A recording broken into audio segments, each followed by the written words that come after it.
Get your hands in the air now. Right now, right now. I said it goes like this. Her name was Lois Lane, and it wasn't their fault. They couldn't help but gawk when she walked into the room. She had on cheap perfume, some kind of jealous gloom. These boys would act like they would laugh, but I could tell they wanted to follow her back to her room. As for myself, I put the notion right on the shelf. How hard it is to be blown away, 'cause I could clearly not withstand the damage of falling for Miss Lois Lane. She started walking out, walking out, walking out, when I decided to plead for her heart. She shine, shine. They would stare and you'd know why. All dolled up like it was prom night, and I can't help but think of her right now, right now. 'Cause her name was Lois Lane, and it wasn't their fault, their fault. They couldn't help but gawk when she walked into the room. She had on cheap perfume, some kind of jealous gloom. These boys would act like they would laugh, but I could tell they wanted to follow her back to her room. 'Cause her name was Lois Lane, her name. As for myself, I put the notion right on the shelf. How hard it is to be blown away. I clearly could not withstand the damage of falling for Miss Lois Lane. My name is Clark, and I love her.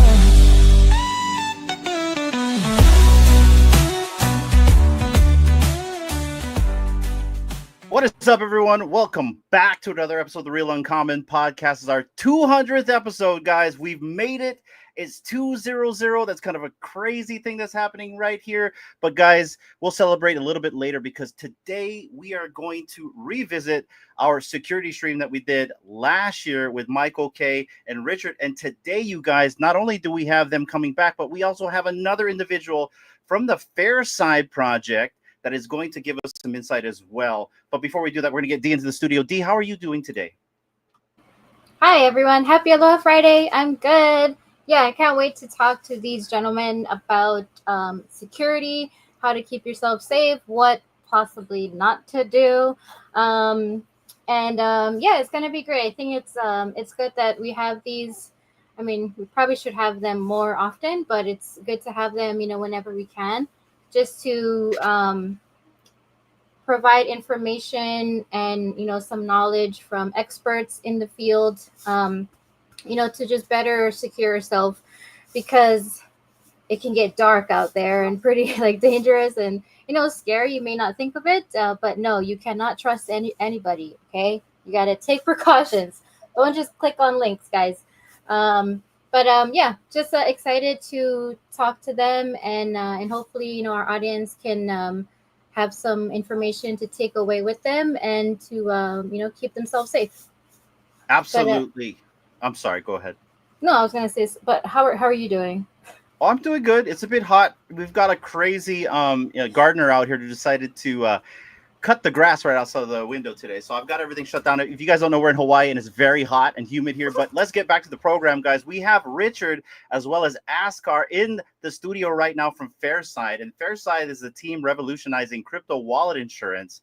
And we're thrilled to have them both in the studio. And also Michael K will be here a little bit later, and we'll get into that a little bit later. But guys, what is Fairside? Well, Fairside is a crypto wallet insurance which is decentralized and is community driven, which is a solution designed to protect cryptocurrency users from theft and scams affecting their self-custodial digital assets. So I'm really stoked to have them today, and I don't want to waste any time because I know one of them has limited time. So let's get them into the studio right now, Dee. Yes, let's go. Let's bring him in. All right, guys, we'll be right back. Stand by.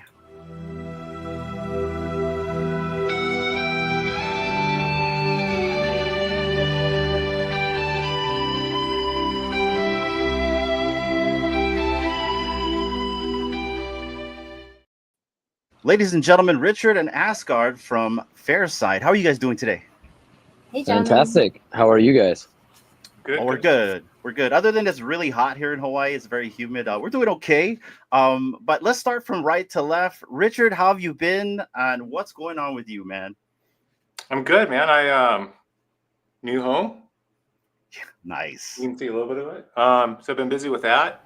And Congrats. yeah, thank you. Late last year, I got asked to be an ambassador for Fairside, which was a huge honor for me. Especially because, I just want to get something cleared out of the way. I'm not a professional. I'm just an enthusiast. All right. I'm a cheerleader. When Michael comes on, I cheerlead what he says. He teaches me some great stuff. I just want to share it with the community, right, to protect us. Yeah. So and VVverse, been having fun with that this last week. We'll get into that a little bit later too, but and I know you got that creative mind as well. But I'm really interested into hearing your journey into Fairside, and then also Asgard, how are you doing today? And kind of give our audience a brief description of who you are and what you do. Yeah. First off, thank you guys for inviting me out. Sorry that it looks like I'm in the middle of the street because I am. I'm with some friends, but Richard invited me yesterday, and I was like, I had to make it. I'm really enthused to talk about Fairside and whatnot. Background on me. I just finished my master's in machine learning, but then decided to venture only into crypto. I've been in the space for 5 years. I co-founded a NFT analytics platform called DGens Finance. Maybe you heard of it, maybe you haven't. Regardless, I've moved on from that, and I work for Fairside and The Miracle. And I'm just very stoked to talk about them because I've waited a little bit after DGens to work on other projects or companies, and I waited till the right opportunity to join a company that I thought would have positive ROI for the space, and Fairside just is exponential when it comes to that. So I'm just excited to talk about it. Awesome, guys. And now before we even get started, we do have Michael in the studio. I'm going to bring him up right now, guys. And so Michael K is from WalletGuard. We know him also from MetaMask, but also he's a part of Consensus. And I believe there's some synergies between all of them. And so basically, what is Consensus? It's a leading blockchain and Web3 software company kind of focused on building and scaling tools and enterprise software products powered on the Ethereum blockchain. So we're really looking forward to what Michael has to say as well. And also he has some really good security insights as always. So I'm going to bring him right back up, guys, and I will be right back.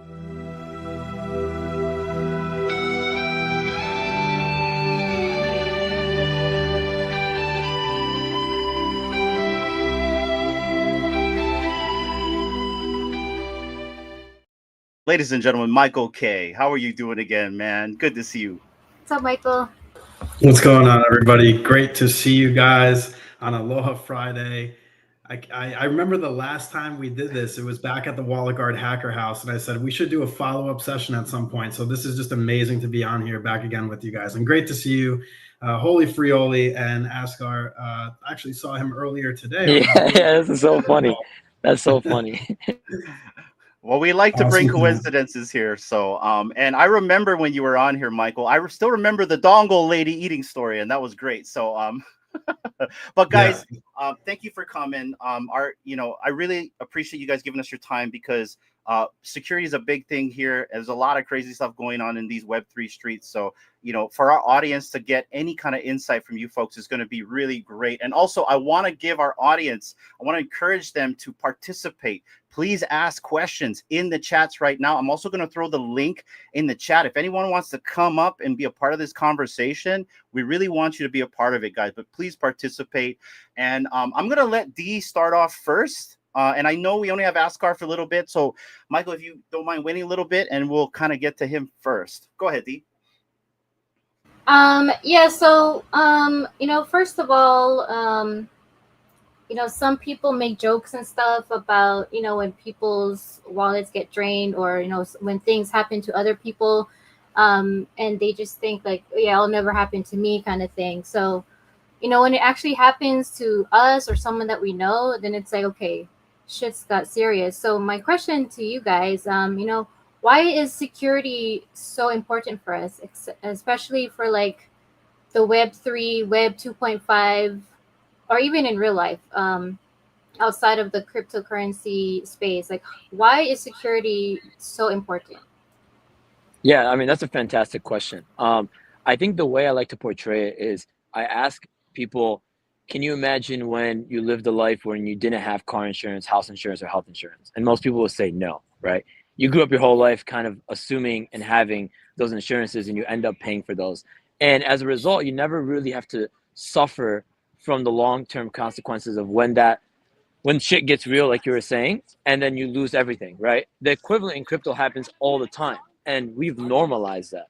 But that doesn't have to be normalized anymore because housing, health, car insurance, those things have existed for decades.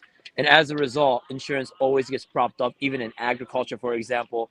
So the crypto space is really only a decade old for the most part.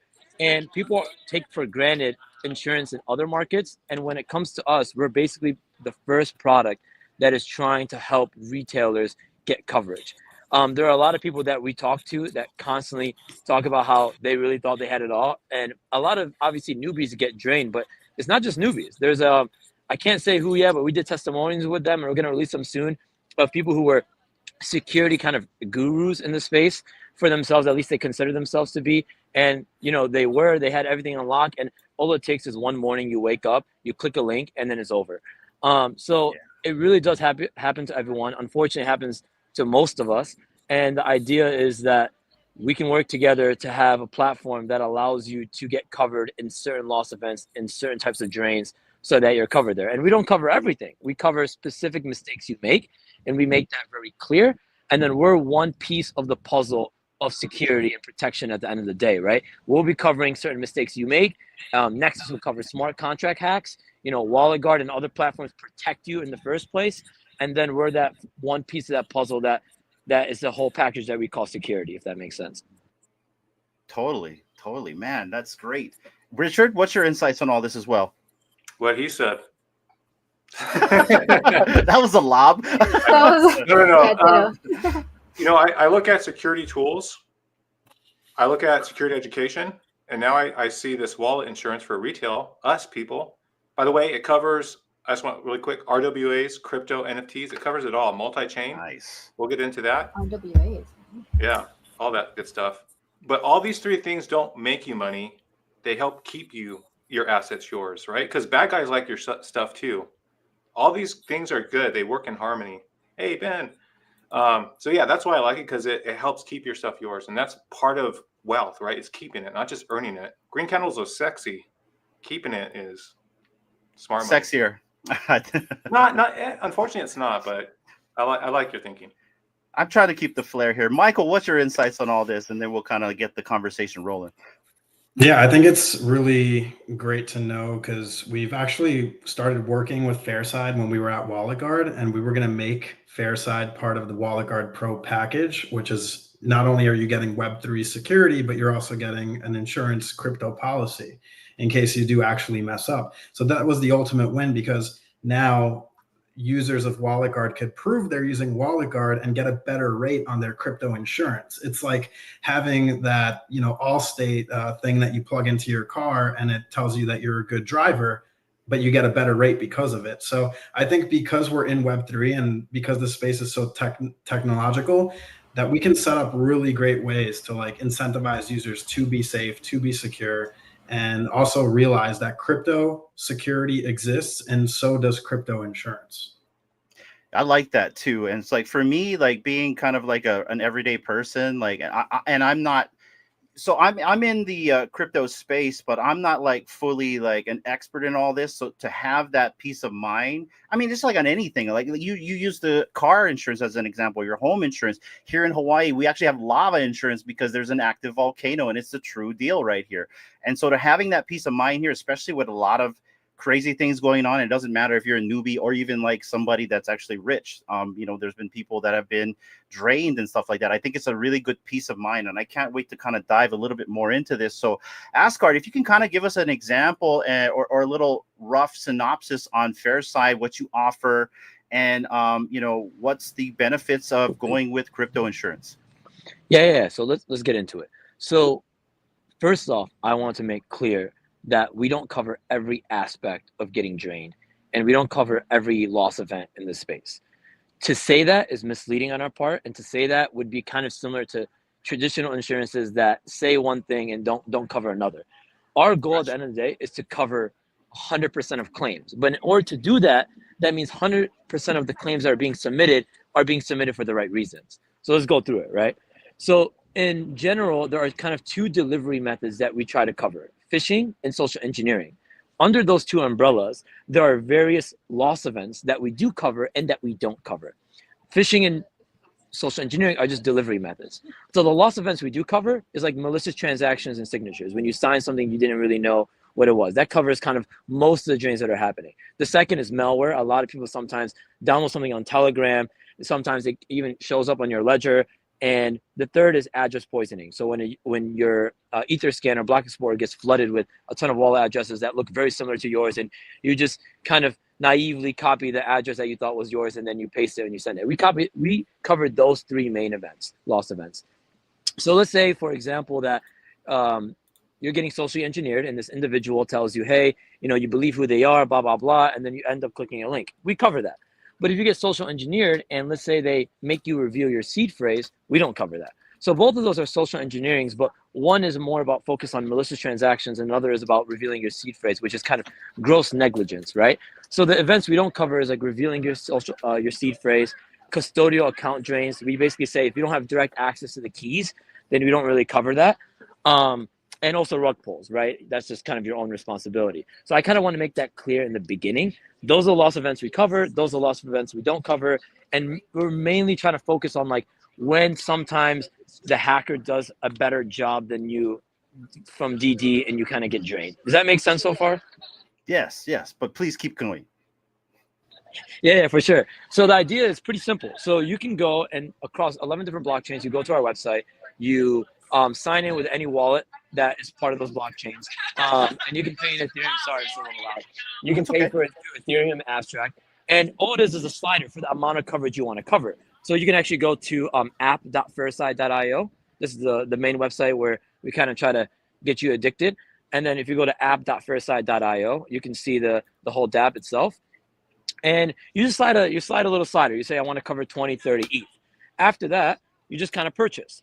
And after you purchase, you can add up to 9 other wallets. You can have 10 wallets to cover. So you don't have to have a different membership for every wallet. It can be the wallets on all those other chains. And it's pretty simple in that sense. You don't have to KYC immediately, but if you ever do provide a claim, you do have to KYC because this is one way for us to prevent fraud. And on top of that, the other kind of key factors is that for malware, you need at minimum 10 ETH coverage. And then you also will only get paid 90% of the amount you claim because we do a 10% responsibility fee. All these things kind of factor in to make sure that we prevent fraudulent claims. 2, we can maintain kind of a stable premium that actually allows the pool to grow over time. And 3, you can get covered, like Richard was saying, RWAs, NFTs. It's less about what asset you're covering because we cover all those assets across those chains, and more about the loss events that we do cover. That's the thing that a user really needs to focus on. Go ahead, D. So how do you actually because when you were mentioning that one thing that you don't protect against is if someone were to share their seed phrase, like how do you find that out? Like, do they actually tell you like, oh yeah, I did share my seed phrase? Because anyone can just lie about that to be able to get covered. Of course, that's a fantastic question. So we have a few investigators on the team that specialize in this. And when you're going through the claims process, which we've had people already go through, because we had retroactive drain campaigns where people who've gotten drained in the past can actually get paid out some part of their drain as kind of an incentive to kind of crack this chicken and egg problem. And those who go through will kind of see that you have to report almost every small little detail that comes that came with your drain. So first off, we will see whether or not the person who's draining you is actually you, or if it's actually someone that's actually draining you. So we kind of have all these investigation tools. We use Elliptical, Archon. We can't go into too much detail what tools we use because we don't want people trying to defraud us that way. And then the second aspect is that, you have to do that testimonial. You have to explain all your details. You have to provide the sites that you use. And we can track basically the history of your clicks, the history of your footsteps. And obviously, if you do try to defraud us, that has a liability because 1, you have to KYC, and 2, you can be reported as well. So we're adding all those steps to hopefully prevent users from doing that. And you know, to be fair, we launched last week and we've had, you know, we've done a few claims and we will be tested. Like we're happy for people to rip us apart. We're gonna happy for people to test us out and, you know, test our waters and figure out where our edge cases are. So we'll shed more light on that as we kind of progress over time, if that makes sense. That makes perfect sense. So I'm going to go to Richard next. Now, Richard, so say I'm a new user and I want to take, advantage of these services. Like, what's the process in me actually filling out a form, maybe reaching out to you? Is that the best way to do it? Kind of give us an A to B playbook on me being a new user wanting to use the platform. Yeah, there's no rush. So please, look at the main website that you had pulled up earlier, and there's information there. If you have any questions, reach out to me, other ambassadors, Fairside directly. There's also this cool art campaign the team has done, Doggy Daddy. I don't know if you've seen some of those on Twitter, but those are pretty fun. But basically, reach out if you have any questions, ask us. If you go to the main website, not the app.fairside.io, but the other one, you can go click on Docs, and you can look at what's covered and stuff like that. Membership and coverage is like the second main section. And you can just go through here, learn about it. And like the second bullet point, you can see like Naxo is one of the people that help with the recovery. If you have any questions, please ask. And and then to sign up, you go to that app.fairside.io. And just right here, membership. We launched this week with a major partner. You've heard of revoke.cash. So now you can revoke your open approvals, or at least audit it and see if you need to revoke. And there's a tab now right on revoke.cash's website where you can buy membership as well. So you can use an affiliate link. You can go straight to that website. You can do it straight on revoke.cash. So can I just give a big shout out to Doggy Daddy? I think it is the funniest character. It is like encompassing the regular Web 2 person that has no idea what they're doing when they self-custody. The videos that you guys put out about Doggy Daddy are just hilarious, and I can't wait to see more of them. Thank you, Michael. I think TJ is gonna love to hear that. So I can't take any credit for the Doggy Daddy stuff. It would be a lie for me to do so. TJ on our team, he's been like rolling out that content, and he's been like curating that character for like at least 6 months now. So he's gonna love to hear that. And he was like, we released a pretty funny video, we thought, like, a few this week, and it just didn't get a lot of traction. And he was a little disappointed. I'm like, no, this content is good. We just got to keep churning out more. So thank you for the compliments. It's not to me, it's to TJ. So I'll definitely relay it to him, and then we'll just keep pushing it out. Yeah, is that it? Yeah, that's a guy. Yeah. All right. What's this about? Basically, like, turn the volume up. Why is it copyright content? So you could. Is it? I'm not sure. Is it? Because we're monetized. No, he's the owner's right here. You can. Okay. Yeah, you can go ahead. Perfect. Go ahead. Okay. Got you. All right, we're gonna turn it up. Oh, actually, I don't have my sound shared. I got to bring this back. I'll sue you after you watch the video. Don't worry. No, I got it back. I'll get it back. Give me just 2 seconds. 2 seconds. It's the funniest thing. He's like, there's like a scammer asking for a seed phrase, and he starts reading it out. He's like, for support. He's like, yeah, it's a house lasagna, and then like, it's the funniest thing. You got the voice down. All right, we got sound, guys. Here we go. Hello. Yeah, I just clicked on this link on Twitter, and it was for this funky ferret coin, and there were these fun and funky ferrets, and they were dancing. It's not loading for me. Is it loading for others? Everything I own is I haven't been on the stream before. Everything. Sir, I'm so sorry you're going through that. Rest assured, we will recover everything. Let's start with your seed phrase. Of course. Yeah, look, I'm just grateful you answered the phone. It's lasagna graveyard. Sir? Oh, yeah, it's lasagna graveyard. Dear Doggy Daddy, it's a scam.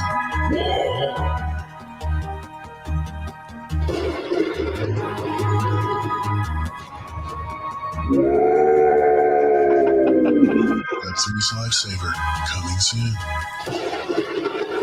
Amazing. That's Okay. pretty. That was good, guys. That was good. My favorite is when he's scrubbing his wallet in the shower, and it's called Wallet Friday. I love that one. That one's funny. He deserves so much more credit, TJ. Once that account should blow up eventually. I hope it really does. I really hope it does. That's really cool that they made that. Who you said came up with that idea to make it like it's funny, but at the same time it's like real stuff that actually happens, but to make it like a cartoon kind of skit kind of thing, yeah. So it's like more, and it's like realistic too, because he starts reading his seed phrase twice, like he didn't believe that it's a scam. Like that's real life. Like, yeah. No, I had my cousin just call me, and he was like, "Dude, I'm getting this email that's verified from Coinbase," and he's like, "I'm pretty sure it's a scam, but like everything is lining up," and he's like reading me everything. So every time I see the doggy daddy stuff, I just think about my cousin. I think about myself. It's real shit. It's real shit. No, that's good. And I like the fact that you guys are relatable to where you can actually give this information that's digestible for our audience right here. So Michael, I want your insight on the insurance game and all this, and what do you think about it in terms of the security? Yeah, I mean, I think that it's kind of like one of the big things that should be part of mass adoption, because a lot of people say like, what do I do if I lose everything? And usually the answer is you can't do much. But in this scenario, being able to default to a crypto insurance policy is the ultimate win. We have to introduce these layers that kind of have elements of centralization so that mass adoption can actually happen. I mean, don't get me wrong, at the end of the day, we're all DeFi maxis, but it's not practical to think that everything can be decentralized and still onboard, people that don't even know the meaning of an antivirus or a password manager and expect them to feel safe when they're being their own bank. So I give a big shout out to Fairside for everything that they're doing in the space and really changing the landscape. I mean, once people actually realize what it is, it's a no-brainer. Like that's the biggest thing. Most of the time, and it's just human nature, is to not care. You're not going to care about your wallet getting drained until your wallet gets drained. You're not going to care about backing up your files until you lose your files. This is human nature. But big shout out to anybody that's proactive and never has to deal with that nonsense. Fairside. Amen. Go ahead, Asghar. Go ahead. I just wanted to say one other thing. The other piece of the puzzle is exactly what WalletGuard and other security platforms do. So yes, you need to get this before it's too late. And at the same time, you also need to get the tools that allow you to not get drained. Like at the end of the day, we want to pay out all the claims, but we don't want you to get drained. You don't want to lose 10% of that responsibility fee. You don't want to go through that mental hell. You don't want to figure out if your claim is going to get approved or not. You need to be proactive when it comes to just not getting coverage, but at the same time, making sure you have the tools that let you know what you're signing before you're signing. When you have a house, when you have a car, you have fire extinguishers, you have seat belts in cars, you have airbags in cars, you have all these monitors that let you know there's a car in your blind spot. There's like a ton of different proactive measures you do so you don't get in a car accident, but you still have car insurance. So you need both pieces of those puzzles in order to have a kind of a secure surfing in Web3. Now, if anybody is interested in what they just was talking about, I've thrown the links in the chat. There's the link for the membership and coverage FAQs, as well as there's a link for the dashboard. And we have someone else that just popped in the studio that wants to ask some questions. And we have Dave here from All Things Crypto. What is up, my friend? You're muted, Dave. Muted. Infamously muted, Dave. Dave, you're muted. We're still miming over here, Dave. We can't hear you, man. You got to unmute. Unmute. How are you going to mute me like that, bro? Like, what the hell? I can't unmute you. You muted yourself. Oh, my God. The second I come over here screaming, yelling, hands going and everything. What's up? Aloha Friday crew. D. Hinano, what's good? What's up, good? What up, Fairside crew? I came up to say what's up to the Fairside crew because I owe them a massive apology because I massively dropped the ball when I came back from California last time because I spoke with Drew. I think it was both Drews on this team. So I love everything you guys are doing. I just wanted to say people really need to take this shit seriously because I think what Michael was really just like emphasizing was like human nature is people just don't give a shit. Like they just naturally don't care.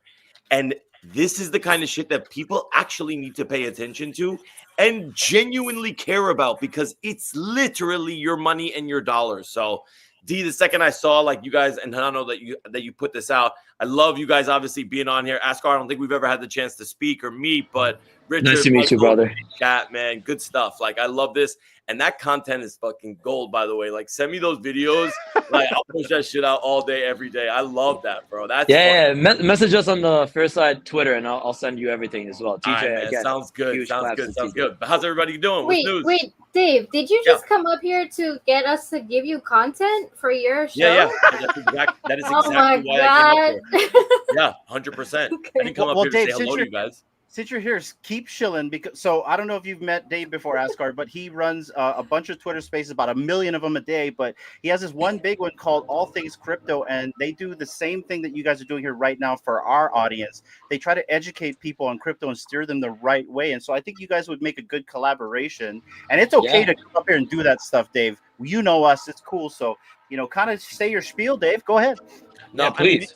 Yeah, these guys, we have an active Telegram chat going. I literally have to go back. I see, guys, I do owe you an apology because I genuinely dropped the ball. I was supposed to put a whole proposal together for you guys.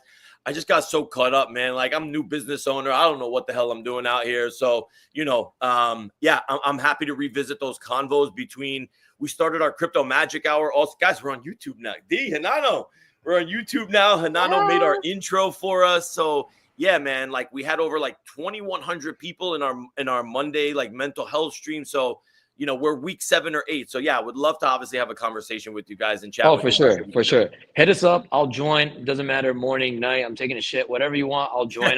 Definitely then- not when you're taking the shit out of I'll join whenever. So please, yeah, hit us up, and I'll figure out time.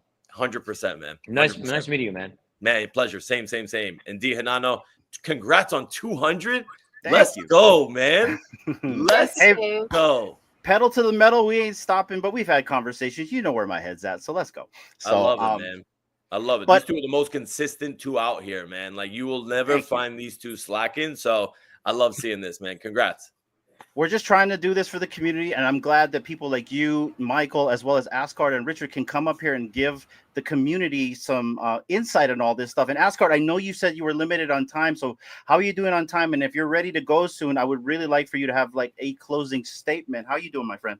Good. I probably got a few more minutes, so I'll go. I just want to say, like, everyone, if you're not hesitant about Fairside, you should be a little hesitant, right? It took me 4 months to figure out that I wanted to join this team and trust the product. So I was talking with them since September and a little bit earlier before I decided to join them 3-4 months ago. So if you have any hesitations, you should rip us apart.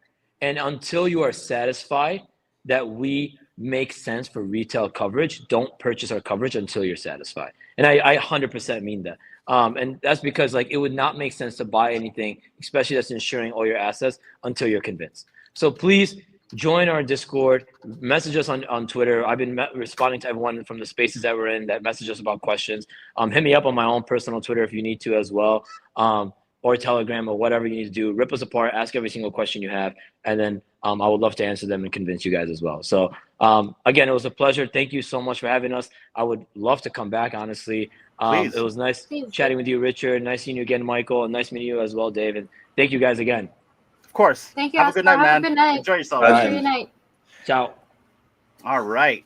Well, Michael, you're here. I'll kind of want you to kind of kick it off. And there is a quote that I really like from you, Michael, right here that you wrote. And I requoted you last year, so I had to go find another one. It says, "It's not hard to be secure. You are just too afraid to care. And you will only care after it's too late. It's just human nature, so I can't blame you. But I'll still be here after you lose everything and decide to care. Good morning." And I really like that messaging right there, because I'm a person that likes things to be either given to me directly, no fluff, no nothing, slap me in the face with it. And so I want to kind of give you the stage and kind of give everyone an insight on where you've been. The last time we talked to you, Michael, was the dongle story. You were in the hacker house. And how's your journey been, and where you at now, and what you doing? Yeah. I mean, it's been a amazing journey since then. We actually got acquired by Consensus and MetaMask. And just this past month, we finished integrating the WalletGuard security engine directly inside of MetaMask. So that increased their wallet drainer kit detection, as well as malicious transaction detection rate by over 200%. Instead of now trying to convince people to install a browser extension, it's part of a wallet that has over 40 million monthly active users, which is game changing. So I think, this is huge for reducing fund loss incidents across the space. I think that it's a lot better for onboarding. Let's abstract away all these layers of friction. Let's get rid of the concept of having to have multiple security tools, and let's bring that to the wallet level. That should be something that is provided out of the box as an experience when it comes to being secure, maintaining privacy, and also making sure that the onboarding is a lot easier, because there's too much friction in Web3. We got to remove all these layers that get in the way of the user. So getting rid of seed phrases and private keys by implementing account abstraction and EIP 4337, getting rid of the concept of having to change or switch networks. That's now automatically handled by the wallet. Getting rid of having to have multiple security extensions. Now the security is built directly in at the security engine of the wallet itself. So these are all massive wins, and we got a lot of updates that are coming to MetaMask over the next couple of months. I'm going to drop some alpha here. There's going to be a complete UI and UX revamp. There's going to be a performance overhaul, especially for the mobile application. We're also doing Bitcoin and Solana support. So there's a lot of stuff coming down the pipeline. And one more thing that's also big is the MetaMask card. This actually lets you use your on-chain crypto at over 140 million merchants worldwide instantly. You no longer have to bridge your assets to an exchange. You no longer have to deal with high fees or wait times and moving money to and from banks. You can literally use your crypto anywhere. We found the solution and we rolled it out. So yeah, it's been an amazing run. Damn, man, you have been cooking and busy. And I want to give the floor to Dave, because I can see he's got something at the I got questions. Go ahead. I got questions, man. I got questions. Well, number one, congrats, Michael, obviously, on everything. I love that the podcast account wasn't following MetaMask. I was like, yeah, when I tag MetaMask, it is now. we know that's Twitter nonsense. No, but I wanted to ask you, Michael, like, I love the Bitcoin, the Solana news. That's amazing. Like, I really, really love that. When it comes to, like, did MetaMask is MetaMask offering something now where you're able to use it as kind of like an offboarding platform where you can now withdraw, turn your crypto? I know you can obviously spend your crypto on the card, but can you withdraw onto, is there like a debit card aspect to it as well? Or did I just literally make that up? No, you can buy crypto in MetaMask. You could sell your crypto to fiat in MetaMask. You can bridge and swap from any network to multiple tokens in single transactions. A lot of people just don't realize that these things live and work right now in MetaMask. Even with the MetaMask card, you could sign up for the virtual version right now if you're in a supported region, add it to your Google or Apple Pay, and start using it immediately. And you get crypto back on every transaction. So, I mean, it's a no-brainer. Not only are you getting more money back than a traditional checking account, but you are your own bank, and you have more security when it comes down to what a traditional credit card or a debit card offers you, because we're implementing Web3 security. We're giving you the ability to set approvals and token spend, as well as remotely lock your card in case it gets stolen. So we've really thought heavily about this. We partnered directly with MasterCard to get this done. So this is not a top-up crypto card. This is not a centralized exchange card. This is not a credit card. It's something that lets you connect your self-custodied wallet to an instant Web 2, Web 3 bridge. I'm living in the year 2035.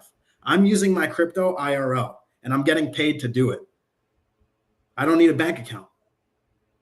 This is one of the biggest hurdles when people are trying to learn about crypto. They say, where can I use my crypto? How do I turn it back into fiat? You don't need to. You can use it anywhere. Done. Yeah. I do the same thing with my Coinbase card, and I was messaging the MetaMask account on LinkedIn. I was like, y'all got to do a little bit better than 1% USDC cash back out here, man. You know what I mean? Well, actually, you get up to you get 11%. I'm sorry, what? Yeah, and again, it's not a centralized exchange card like a Coinbase card. So we're talking about two different things here. Okay. So the point of this card is that you connect your existing on-chain wallet to it. You're not holding your funds in an exchange. You are the bank. Right. So even if this card were to close your account, or they require more documentation, or whatever the case is, you're still have all your own assets, and you're your own bank, you're your own keys. But if a centralized exchange card closes your account as you're out and about traveling the world trying to use your own money, you're SOL, right? So there's a lot of differences that once people realize what the MetaMask card is, it's actually a game changer when it comes So to what it can do. how for does that crypto. actually work? Like, is there a nuance there? Like, can MasterCard or MetaMask like actually shut down your card for any reason whatsoever? Because I mean, I'm asking because I know that's probably like a really rare one-off, but I always like thinking of worst case scenario, just so when I make these kind of decisions, it really does help me. But what are maybe the nuances there in terms, because I absolutely love the fact that it's like self-custody, it's yours, sell for fiat, spend it. I use my Coinbase card for everything. Literally, fuck Chase. I have zero. I literally keep almost no money in my Chase bank account for this very reason, because the rewards are so good with Coinbase. So is there a nuance there? Like, what are maybe the risks associated, if any? Well, the thing is that if there is a traditional risk on a centralized exchange card, it's that you don't actually own your own keys. Yeah. So they can just close your account. Yeah. This is completely different. You are your own bank. You own your own keys. If they close your account, you just continue on with your day. Like, you do what you want to do. It's still your own on-chain crypto. So, you know, there's a lot of differences. And I think like once people can see like what are the benefits of having a MetaMask card, and also the fact that you now have a Sybil resistant proof of humanity user base that communities can now give additional rewards to for token spent, right? So you have Sybil resistance. Yeah. You're creating a airdrop or rewards or a claim for people that are not bots and farmers that are also splitting the rewards with real people and then using them as exit liquidity. You're actually confirming that everyone that you're about to interact with is a real person without us having to know their name, phone number, address, any sort of information about you or them or anything. That's cool. Good stuff, man. Really, really cool. Good stuff, man. Look, I wish you guys the best of luck. How do I get one of these bad boys? I see all these influencers out here with these like cool ass cards. I'm like, sign me up, man. Yeah, it's super easy. It's super easy. You could sign up right now if you're in a supported region, and you can get on the wait list if you're not, and you'll get notified as soon as it's out in your region. Super easy. You just go to metamask.io/card, and it gives you all the information about it. And there is no sign-up fee. There is no credit check. It's not a credit card. There is no zero balance or minimums or overdraft fees like traditional cards and bank accounts. This is something that is completely different than what everyone else is used to. Yo, MetaMask came to play, Hinano. It was, I'm telling you, man, like people were not the biggest fans of MetaMask, but they were kind of from the jump. And I think now I see them stepping their game up. They're spending a little money, you know what I mean? Really go out and do this shit. So yeah, Michael, good stuff, man. This is really, really dope. And listen, I know Michael K, so like, can I skip to the front of the line or what? Like, what's the yeah, like I said, like people don't realize. Eat Denver? No, I didn't. I was so crazy with like the decentralized AI stuff. I was literally I was zoned in on that stuff. But no, I didn't get a chance to meet a lot of people in Denver. Real quick, guys. So one of your co-hosts is up here, Dave. He's right here. Very anonymous. You have to figure it out. But this is your newest person that's your addition to ATC. Why don't you introduce yourself, mystery person? Who's that? Yeah. Let's go, Meta Beast. What's up? How's everyone doing? Hey, I did come up actually for a question, though, if I may. Okay. And it's for my good friend. Some of you may know old guy Baba Q. He's loved the wallet or the WalletGuard. I have two myself.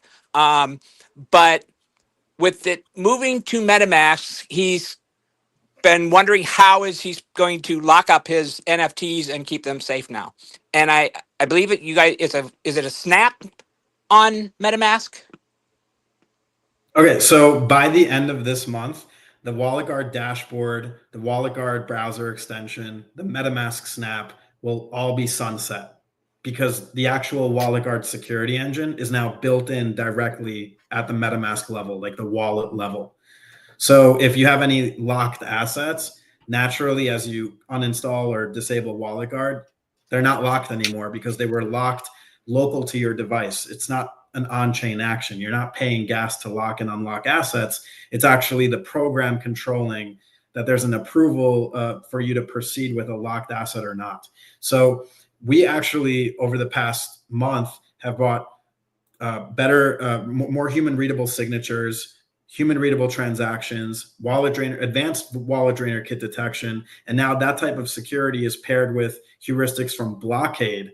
So now the security level of just using MetaMask and WalletGuard being built into it is actually infinitely better than WalletGuard by itself. So yeah, there's still a couple of features that we're implementing over time.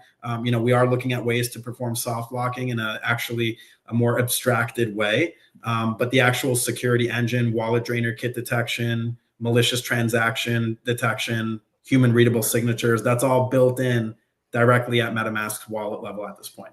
So you don't need to install anything. You don't need to use a MetaMask snap. You don't have to have the WalletGuard browser extension. If you're using MetaMask, you're also using WalletGuard's security heuristics. That is so awesome. And nobody has to worry about if they don't unlock what is currently locked on WalletGuard, that it will be locked forever.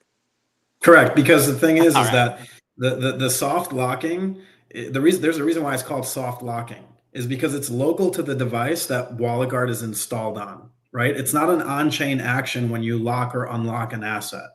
So this way, if you uninstall WalletGuard, then there's no more locked assets because the extension or the actual software doesn't exist to perform the lock at the point of a transaction. Awesome. Thank you so much. And honor being up here with y'all. So thanks, Uncommon Podcast. And Dave, Thanks, always a Metabeast. pleasure. Right on, Metabeast. Thanks for Thank coming you. up. And Michael, we never introduced you, but this is Metabeast. He's a poly-metaversalist, so he's basically a metaverse gypsy, and he's also one of Dave's new co-hosts for All Things Crypto. So, Michael, Metabeast. Great to connect. I think we've Decentraland, spoken. yes. AKA One Existence. So Yeah. What's going on? You have an identity crisis, Metabeast. You need to pick one and stick to one, bro. Okay, one existence, Metabeast. There's too mind many your own of you out business. here. Mind your own business until it starts affecting you. It's no big deal. It's no big deal. Well, right on, guys. D, anything you want to add to this before we move on? Not right now. Got you. All right, cool. Any questions? We lost Metabeast. Any other questions on this topic? Because I have one more that I want to give right here. This is from Digital Toys with Tommy. How does that work with the card and spending profits when it comes to taxes? Is each transaction taxable? Yeah, so this is not a way to avoid taxes. This is a way for you to spend your crypto instantly anywhere with almost no fees, and you actually get rewards for doing so. So a lot of people, they end up selling their crypto because they want to buy things in real life, or they have to pay bills, or they want to take profits, right? In this scenario, you don't have to deal with banks or exchanges or wait times or fees. It's literally giving you access to your crypto anywhere that fiat is accepted. This is the point of this card. It is not to avoid, taxes or to hide things. This is something that lets you use your crypto instantly on the spot without having to deal with wait times, on and off ramps, conversions, fees, banks, centralized exchanges. We got rid of all those layers in order to give people the ability to use their crypto anywhere fiat's accepted. Now, people always question, like, hey, what if I don't want to, use my existing wallet? What if I don't want to dox my wallet? No problem. Spin up a new wallet. Spin up a fresh wallet. You can actually connect multiple wallets to the card. You can switch them on the go. So there's a lot of things that we thought about when it came to, like, how do we maintain privacy? Because we're not keeping any of your information. We're just letting you bridge this connection with MasterCard and banks, BAA, NX, who's doing the settlement layer of your crypto to fiat. But that's all done in the background. You don't have to think about that. That's the point of this. And you could spin up a fresh wallet. You don't have to dox your existing assets. And this is, again, not to avoid taxes. This is to make it easier for you to spend your crypto instantly anywhere and earn rewards for it at the same time. So how many wallets can you connect at a time? You connect as many wallets as you want. Ooh, that can be dangerous. Okay. Yeah, That's interesting. That's really cool. I'm gonna have to read more into this, and because this is like a great option for everybody. Yeah, Sorry, I mean, go ahead. Yeah, sorry, go ahead. No. I try to do 5 things at once. Go right ahead. Oh yeah, no, I was saying, like, the concept here is you could change them on the fly. One moment you could connect A fresh wallet. One moment you could connect a wallet that you already had funds in. You can do bridging and swapping in single transactions. So we've actually abstracted away the concept of having to do multiple transactions to bridge and swap assets. So we've really thought about this on a user-friendly level. Like, how do we make this as easy as possible for people that are in crypto or don't know crypto at all? It's like point and click, and you're good to go. Mike, I have a question. What about notifications, right? I feel like this is the biggest miss in crypto is like just general notifications. I can't get, am I just on like an old version, but like, unless I open up my portfolio on MetaMask and then I feel like I have to enable notifications every time. Is there a way to get notifications of what's coming in and out of my wallet, like on MetaMask, like via whether it's mobile push notification or on web? Yeah, so we actually have the new notifications panel, and this is also something that's being revamped over the next month to 2 months. Okay. It's gonna let you enable push notifications. You can actually enable push notifications to your browser right now if you go to portfolio and go to settings. So Right. this is something that you can actually do right now.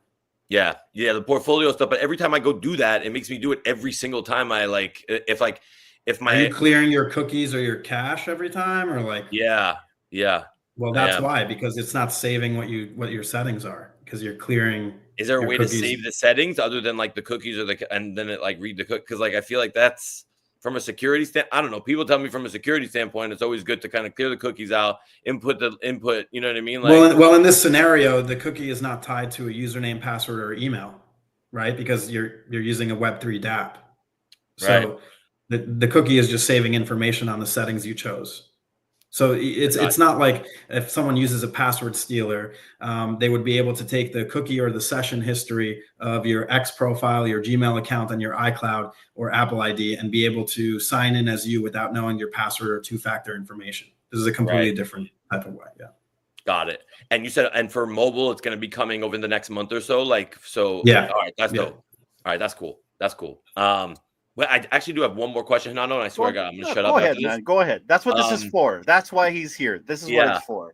So we recently saw, obviously, like a lot of news that was targeting. There was something that Microsoft discovered. So I forgot what it's called, Stolicrat or whatever the hell it was. Anything on the MetaMask app where it was like Windows users that were using Google Chrome or something like that. Anything like on your guys' side? I mean, I'm not asking for some official statement. I'm just kind of curious. Like, is that something that you got like that was actively being discussed? Like, are people kind of at risk, and what can they potentially do? Like for the window, I know I had a couple of people in my group chat ask me, like, dude, what do I do here? Like, what am I supposed to do? And I'm just like, from what I hear from these guys, it's like, I mean, I don't genuinely know. I don't feel comfortable giving that advice because I'm not that person. I'm not the tech person, like, to be able to do it. So just out of curiosity. Yeah, exactly.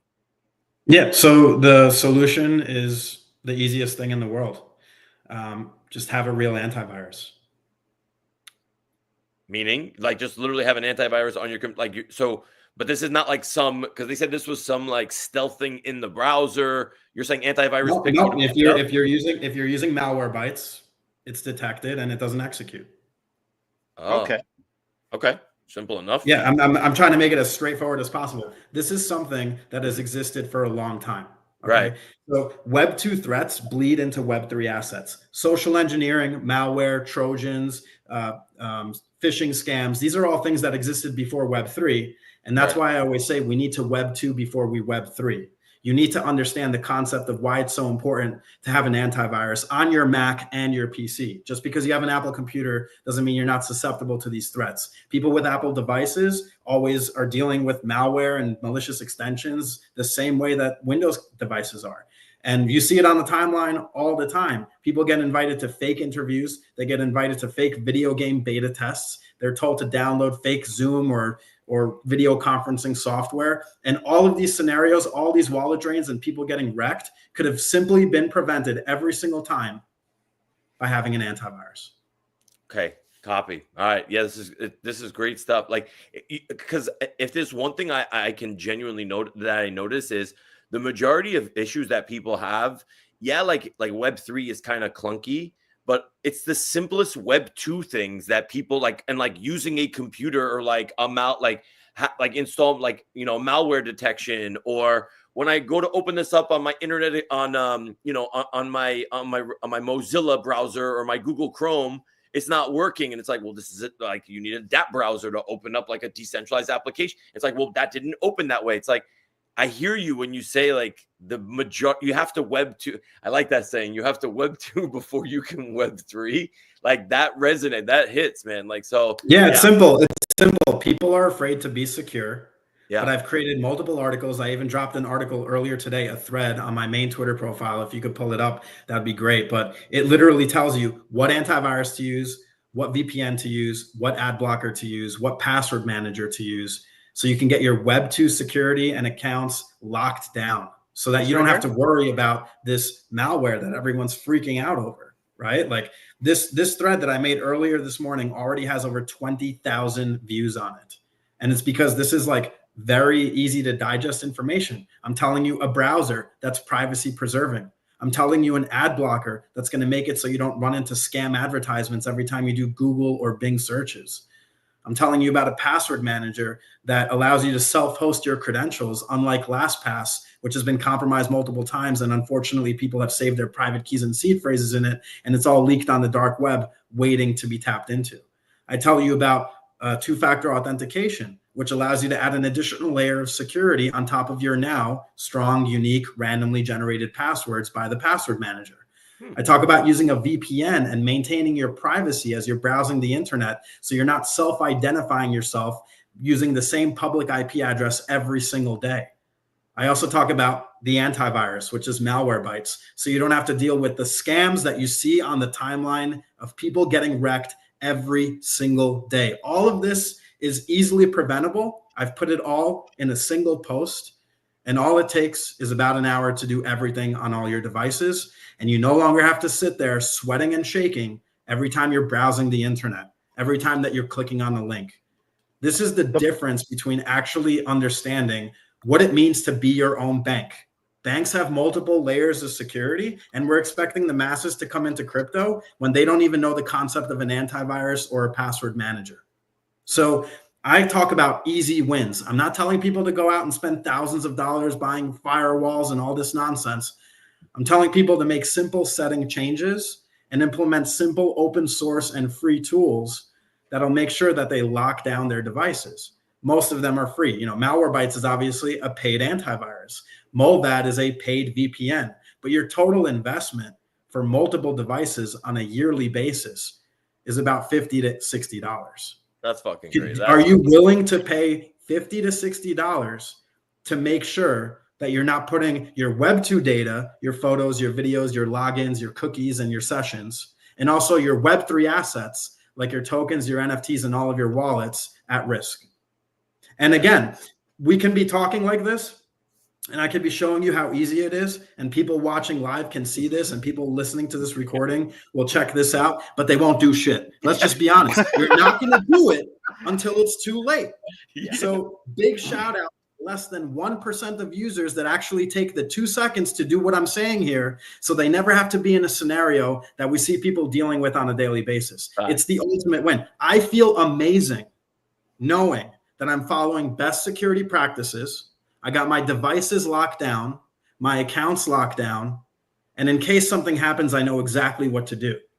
This is a completely different way to navigate the internet and your devices, as opposed to what usually people are doing, which is they have a million apps installed on their smartphone they haven't used in a while, sitting there running in the background, made by third parties, taking up space and battery life with a million notifications, and they don't know what's real and what's not.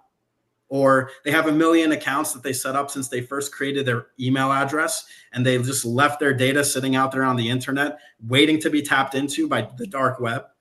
Or they have a million notifications and they don't know what's going on. You don't need to. That's not how you use devices. I use them to be productive. I get things done. Other people complain about them and get scammed and get wrecked and don't know what they're clicking on. Yeah. It's two different ways to do this. Yo, you must be one of the most frustrated motherfuckers out in crypto, man. Because you must be saying the same shit, banging your head against the wall, being like, are y'all going to listen or what? Bro, I've been, look, I'm not sitting here and going like, you know, you have to install Linux and you have to get a device firewall IP. Yeah. I'm telling you like, don't change anything that you're doing. Stay with whatever operating system you're comfortable with. I don't want you asking me more questions. I'm just telling you simple wins on your existing setup so that you don't got to deal with getting scammed and then saying, I'm never touching crypto again. Yeah. Or getting scammed and sitting there wondering what happened. Think about your emotions. All the emotions going through you as you're getting drained or getting hacked or someone's moving your mouse and you're not even touching your computer. These are all things that happen every day. Yeah. And when I perform security audits, because a lot of Web3 people hit me up in the DMs for help after they get scammed and after they didn't follow any of my advice, which apparently they'll follow after they get scammed. But wait, right? Michael, look at the comments. Somebody wrote, I'm changing all my passwords. We didn't tell you to do that. I just deleted my YouTube account. We didn't tell you to do that. You know what I mean? It's like you don't got to do any of these things. like people overthink security. Okay. Like people think that they got to do it every day. They got to sit there doing updates and they got to watch out for you don't got to do anything. Set up your devices the right way, following the tips that I'm giving you, and enjoy. That's it. Yeah. Enjoy. You'll feel 1,000% better walking around and breathing and using your devices the day after you do what I'm telling you. It just is what it is. I want to give Richard a chance to kind of join in the conversation. You kind of been sitting there quietly. Richard, go ahead.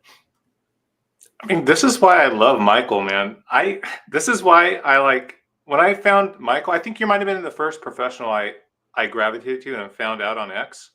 Because I had this desire, I didn't want to lose my stuff, right? When I was diversifying out of VV and getting to crypto and other projects.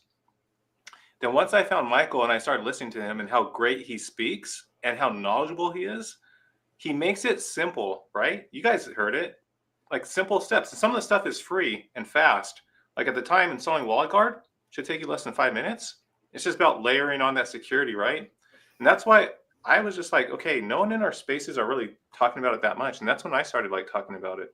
Well, yeah. You know what it is though, which is the unfortunate thing. Yeah. I don't know how people don't get sick and tired of just the same grifting, LARPing that happens on the timeline and in spaces and on podcasts every single day. These people are just saying the same shit. Every chart looks exactly the same. They don't care about your security or the fact that you might get wrecked. It's the same story, right? But real content, real builders, people building real solutions where you can use your crypto in real life and people making sure that you secure your assets get no attention whatsoever. It's kind of crazy, right? This goes back again to human nature. You're not going to care about anything that actually matters until it's too late. A post of someone with a Starbucks coffee cup is going to get more engagement than a post that actually tells you how to not lose 100K tomorrow. Facts. Sorry, Michael, what were you saying? I was too busy. I was doing something. Can you what were you? I was like, this guy's people don't pay attention. He's right. They don't people don't. You could literally tell someone, here's $1 million. I'm going to give you $1 million. You just have to do this. And they'll be like, okay. And they won't, bro. It's insane. They won't do that shit. What up, Vince? Yeah. Crazy.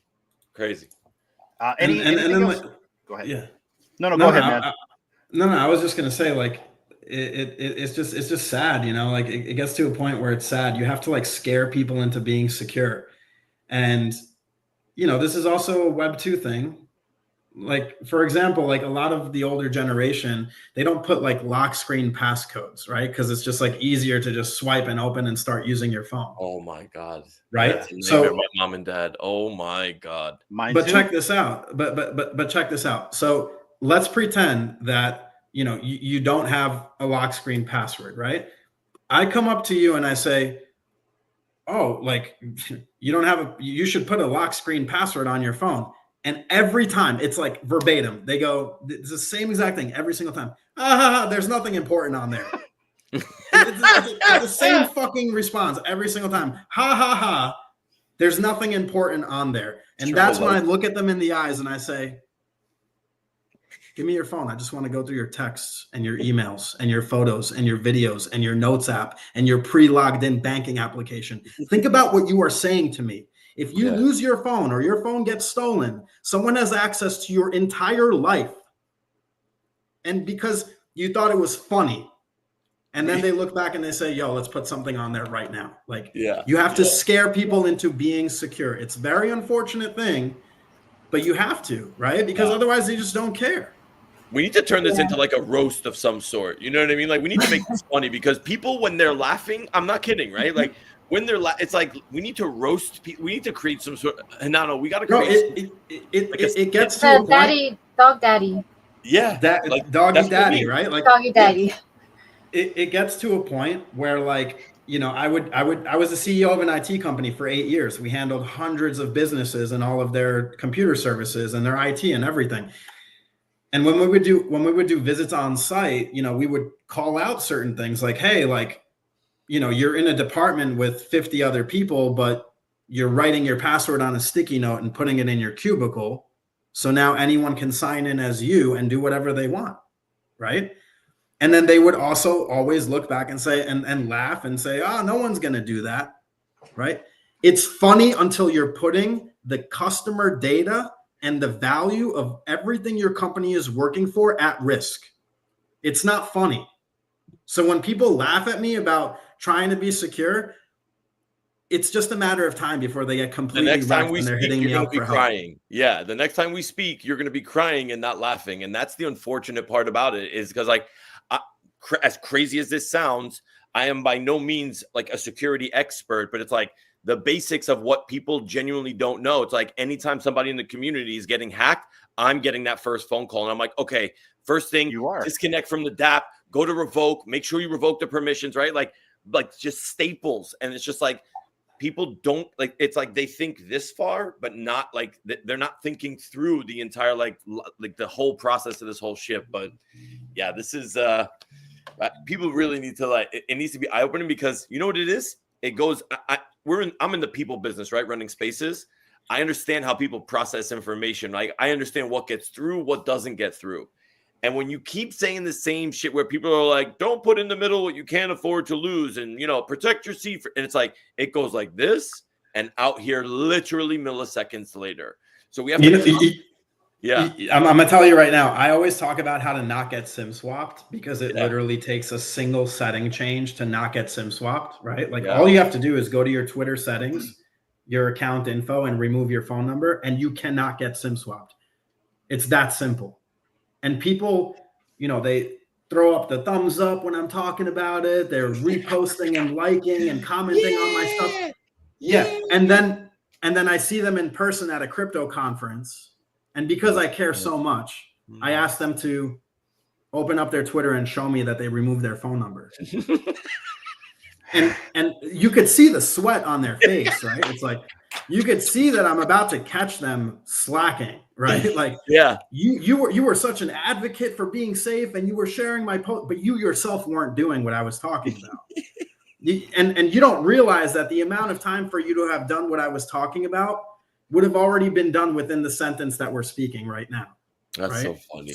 So it's just back to human nature. It is the most unfortunate thing in the world. You have to, and I don't blame people. They don't teach kids about device security and credential management and, you know, any of these things in school, right? So big shout out to Aloha Friday and everybody, you know, everybody that's here for hosting this and letting me speak about this stuff, because I think it's unlimited value in knowledge. Right. Yeah. And even if a single person that listens to this stream or is watching this stream takes one tip away from this, it's worth millions of dollars to me. Right. Yeah. I've never charged anybody to do a speaking engagement. I've never charged any communities to do a Discord security session.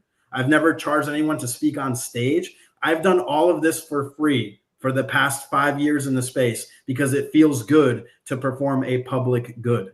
Yeah. It feels good knowing that I never had to charge a single dollar to make sure that people save tens of millions of dollars. Yeah. It's the best feeling in the world, because at the end of the day, money is worthless. It doesn't mean anything. The most important thing is information and knowledge. You feel different when you know what I know. And I want you to know what I know. That's why I talk about it, and I write up articles and I share them on my Twitter.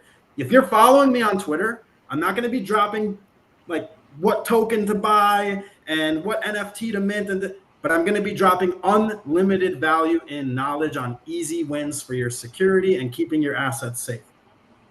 Point blank. And I really thank And you for like, that. I really do. I'll let you go, D, after. But like, and that's the whole point of this entire live stream. Now, I know we talked about doing this a little bit earlier, but I'm just happy that you guys are here giving this community a chance to protect themselves, because a lot of us, and I'm sure a lot of us, will not do half the shit that you talked about tonight. But you're right. If we can get like a handful of them to do at least something to protect themselves, then that's a good thing. You've done a really good thing, and we feel like we've done a really good thing with you guys as well. Go ahead, D. I gotta say, Michael, it has been almost a year since I don't have my phone number on X. I did it when you first came on I think it was May 3rd of last year. Let's go. So yeah, I have, and then whenever I do like make an account and they require a phone number, I create the thing and then I go back in and take it out. 'Cause I'm like, Yeah, see, that's one best piece of information. practices. That's best Yeah. practices. You're practicing security as a default moving forward on anything you do on the internet, and you never have to like think twice about it, right? Like, Yeah. so I know for a fact that I trust you enough to follow you and to know that tomorrow I'm not going to log on Twitter and you're dropping drainer links, because you actually gave a shit to take 2 seconds to remove your phone number to not get SIM swapped. Mind you, again, no matter how many times you say it, I could say, I'm going to SIM swap everybody that's watching this stream tomorrow. You know, like, unless you remove your phone number, you're getting SIM swap. Like, I have to resort to that. I wouldn't do that. I'm not malicious in nature. I'm just saying that's what it takes to get people to actually do it. Just to realize, like, hey, maybe this person is acting like this because they actually want me to be protected and they don't want anything in return. Guys, So, I got a dip. Hanano D, appreciate you guys. Love you. Congrats on 200. Michael, Thank you. you got to do Thank it. We need a security episode on ATC, on Crypto Magic Hour. And Richard, it was great to meet you, man. You too, Dave. Thanks, Peace Dave. out, everybody. Have a Love good you guys. night. real quick before we move topics here and we get a little bit more personal with you, but MetaBeast has a question about an unchained phone account like Helium. Is that any different from, say, a regular one on just a regular PTSN network? So when you are using a traditional phone number, you don't own your phone number. The phone company owns your phone number. So there's thousands of employees at Verizon and T-Mobile and all these different phone companies that can be easily socially engineered. And this is what a SIM swap is. It's someone knowing your phone number, whether it's through the dark web or publicly searching for it because your shit's all over the place, calling up your phone company, convincing them that they are you, and you probably have your phone number associated with your Gmail account, with your Apple ID, with your iCloud. And guess what? Now they don't need your password or your two-factor. They can act as you, use it as an account recovery method because they own your phone number now. And you're giving them access to your entire life. So you can go through all of that, or you could just remove your phone number right now. There you go, MetaBeast. I think that's the answer. D, anything you want to add to this? Just really quick, what about unchained phone accounts like Helium? So Helium is not T-Mobile. It's not a centralized phone company. There's no employee sitting there. You actually own your own asset, I believe. You own your own phone number, so it's completely different. Okay, there we go. So and Ifani's great as well. I see a comment from Vincent there. I've done spaces with Ifani before, and the concept of it is great. But again, the real concept I'm trying to get across here is that you can't get SIM swapped if you just remove your phone number. You don't need a phone number tied to all your accounts. You don't need to call up Verizon and put a PIN on your account and make sure there's a password and that they know that when you show up to the store to have you don't need to do any of this stuff. Because even if you try to do all this stuff, there's still one element that you can't control. An employee that's socially engineered very easily. That's out of your control. Well, there you go, MetaBeast. I think you got your answer there, man. Take it out, guys. That's it. Just take the number out right there. I've been out of Twitter as well, just like D right there. So try to stay secure. And we really appreciate you giving us all these tips and tricks. Before we move on, Richard, any other questions that you want to ask Michael in regards to the subject matter? Questions? No, I'm just, thank you, Michael, for sharing your knowledge for free. Yeah. To the audience, if you're on Twitter, please give Michael a follow. It's follow. Another great person I like to follow, another security professional, is NFT_Drew with 2 W's. Just like Michael, and I'll say it again, NFT_Drew with 2 W's. Him and Michael post great information, and it's easy to digest. And those two are two of my favorites. So appreciate you guys. Thank you. Appreciate that. Appreciate D? that. Was that D? Sorry, this little dude is trying to take out all my cords. And you can also, subscribe to Michael. I believe it's $1, right? Yeah, I never really talk about it because I don't. We're gonna shill it for you. Thank you. Yeah, it's I can't make it cheaper than $1, so I set it to $1. If you think that the information that I gave you today is worth $1, feel free to subscribe. It means the world to me. It means the world to me.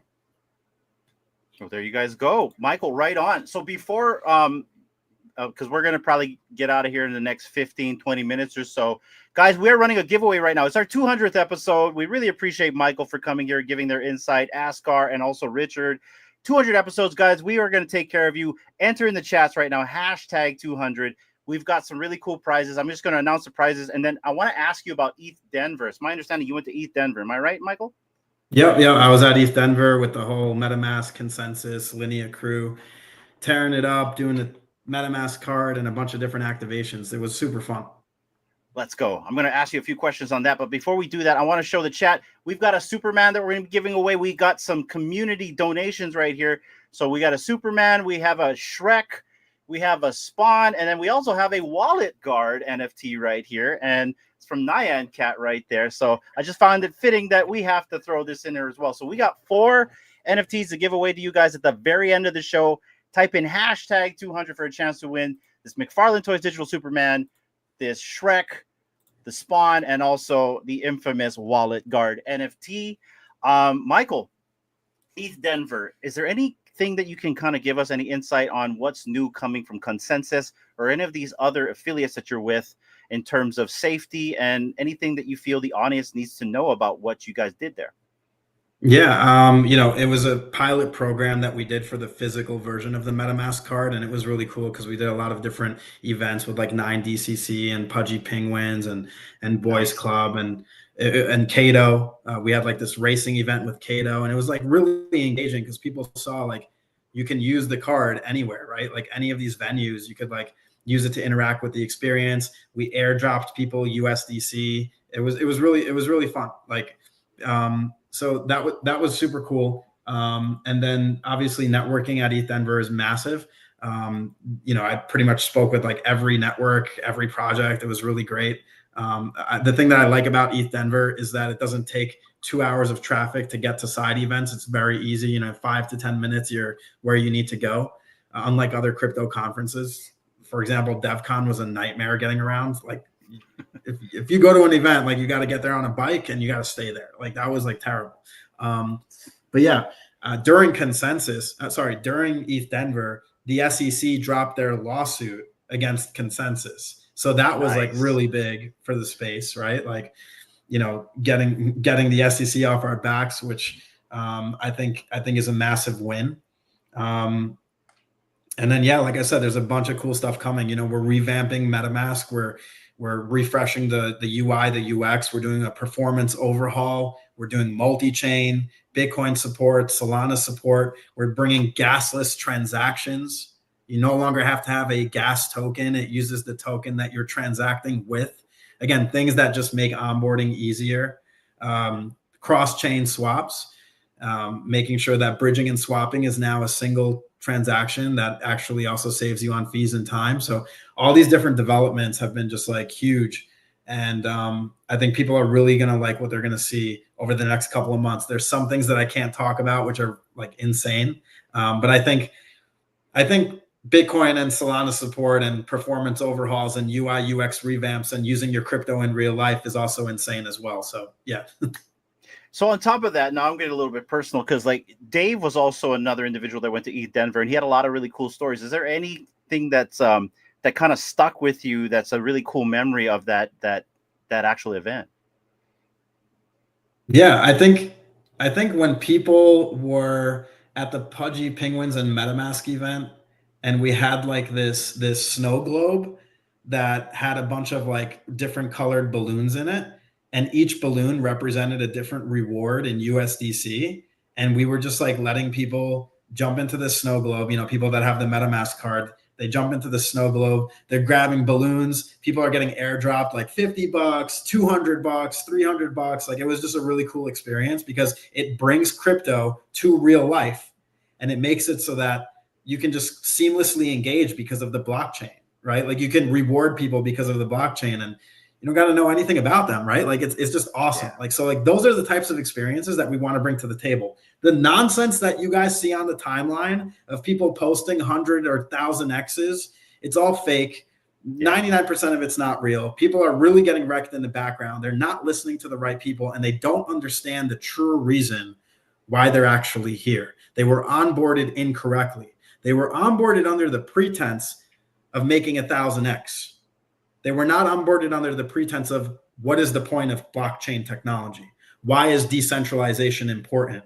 Why is getting rid of 10 middlemen from every transaction important, right? Why is verification and actually owning your own assets and owning your own data important? If we change the way that we onboard people and actually bring you real use cases and experiences, then this can be a lot more than just an echo chamber where everybody outside looking in is saying that's a scam, and everybody that's already here is just passing each other's money around. We can change the sentiment of crypto as a whole if we onboard properly, give people real use cases, and make sure they're secured, that they're set up like a bank. Because banks, again, they got multiple layers of security. And if you're onboarding your friends and family into crypto, they're probably going to go get wrecked. And then they're going to hit you up and say, I just lost everything. What is this scam? You don't want to deal with that phone call or that text message. So please, at least mention security in some facet, and at least mention the point of crypto outside of your degenerate casino gambling. Noted. Richard, go ahead. The way I think, the reason, another big reason security is important to me, because I want the space to grow, and I know everyone up here wants the space to grow. We want more people here, not just to pump our bags, but I also think about it is there's more people here. These NFT companies that we love and share time with, I think would be easier for them to spend more money in R&D if there's like 5 times as many people, right? Just waiting. Or I think that's gonna be harder if people get wrecked, like Michael was saying. They're gonna tell, if they're brave enough, they're gonna say, hey, you know, that's too crazy of a space. And that's gonna slow down the adoption. I believe in the blockchain, it's gonna happen, but I want it to grow faster, and we need to do that by securing our stuff, tools, education, and insurance. So there you go. Love it. Enough said. D, anything else? I'm just loving the conversation, and I love, thank you so much, Michael and Richard, for coming on and just talking about it, you know, because we can go through X and Google and just kind of, you know, try and Google things ourselves and just get let down the wrong place, and, you know, maybe start following someone who is acting like they know stuff, but then take you down the wrong path and clicking on links, and then eventually we'll end up coming back to you guys. So thank you for, you know, just taking the time out of your day to come in. Yeah. Just, you know, reassure us that, you know, Web3 crypto is not, well, it can be scary, but it doesn't have to be if you take the proper steps and, you know, educate yourself. So yeah, just being here with you guys, it's very helpful for me, and, you know, I'm sure the audience, to that whoever's watching. So yeah, thank you so much for that. I mean, and you're not charging us, so thank you. Never. I would never charge anybody anything. Like, appreciate the kind words, really. I mean, it means the world. Like, that's you paying me right there. Like, you know, both you guys just paid me $1 million each with your comments, and I can't appreciate you more. Thank you. No, thank you. Because like both Dee and I, we're just regular, normal people. We're like Dave. We're in the people business. But the thing about us in the people business is we are in like the regular people business, right? Like the moms and pops, or the people that don't know the blockchain, or they're very confused. So like, and even for us, like we're not as technical as like say some of the people out here. So we're just trying to bring the audience to the person that can answer the right questions, and if not, suggest the right avenues to traverse the blockchain in some sort. So thank you. I mean, without people like you guys, we wouldn't be able to do this. We're just trying to bring a medium, or we're trying to give a stage for you folks so you can kind of at least project your message out to the people that really need it. And I think a lot of people took a lot of value from today's conversation. I can't thank you guys enough. And my DMs are always open. Anybody got questions about security, Web 2, Web 3, please shoot me a DM. Make sure you're following the right account. I have the official MetaMask logo as my badge. My display name is michaelk.eth. My username is michaelkdcl. There it is on the screen there. It's just been amazing to be able to just provide people unlimited information. I just love sharing information, sharing articles and things like that. So please, my DMs are open. Anyone has any questions, you have a community that's looking to talk about security, you want to do a Twitter space so that your users don't get wrecked. I don't charge anything. Shoot me a DM. Let's do it. Love you guys. Well, we're not kicking you out. You don't have to go. Go ahead, Richard. Yeah, besides giving Michael a follow and entity_Drew, 2 W's, I also want to give a shout out to Born Security. They do free classes, and to me, they're like Ivy League level. They're professionals teaching. Expect about 2 to 3 hours. They're one-off. They're good, Michael. They're and just find their website. It's Boring Sec DAO on Twitter. And then it leads you to their Discord and everything. But just FYI, you don't have to be a Bored Ape. You don't have to own Yuga assets. You don't even have to own NFTs. But you could like literally take these free security courses that break down a lot of things that I already spoke about. And they're also providing a public good. Again, these things exist. You don't have to pay to get good information. Security knowledge and information should not be token gated. It should not be something that you have to pay for. And big shout out to Boring Security, NFT Drew, all the people, Weemy, all the people that are on the Boring Security team. These people are legends, and they're doing this for free, like the same way that I'm doing it for you guys and everybody else that I work with. So like you got a free time. They got a calendar there. Trust me, do it. It's worth it. Like you're gonna feel a lot better. Just like you'll feel a lot better if you just do what we talked about today. So big shout out to Boring Security. Let's go. There you go, guys. Now, before we let you go, Michael, this is a question we always ask people before we let anybody leave. And this is for you as well, Richard. Do you have any questions for us? Anything you want to ask us or our audience right now? Yeah. How does it feel to do your 200th episode? That is legendary. That is legendary. Thank you. I'll let my wife answer that first. Go ahead, Dee. It's been really crazy but fun. We love to just engage with the community, even if it's just like us two with our faces. I'm like, I guess people want to come and watch our faces. But it's been really fun, and since the first time we started a live stream, we've grown the community that we're in.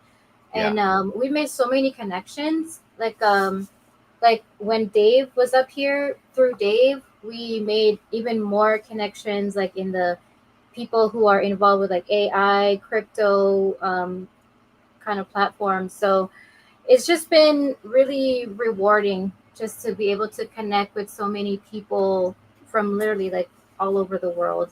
And, to be able to like make connections, and from those connections, if I needed help with a certain topic, or if I need help with like security, for an example, I can I can message you and Richard and Ascar, and just to like show me the way, and like help me along the way. If I need help with like something to do with AI, I can call up Dave and MetaBeast.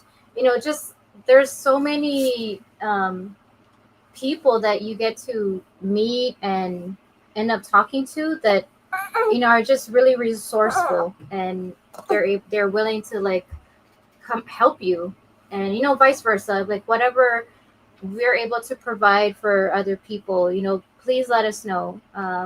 We're more than welcome to like help you out any way we can. And if you need us to, promote or shill any project of yours, or get the word out or anything, please let us know. We have this platform that we're able to provide for you guys and the community.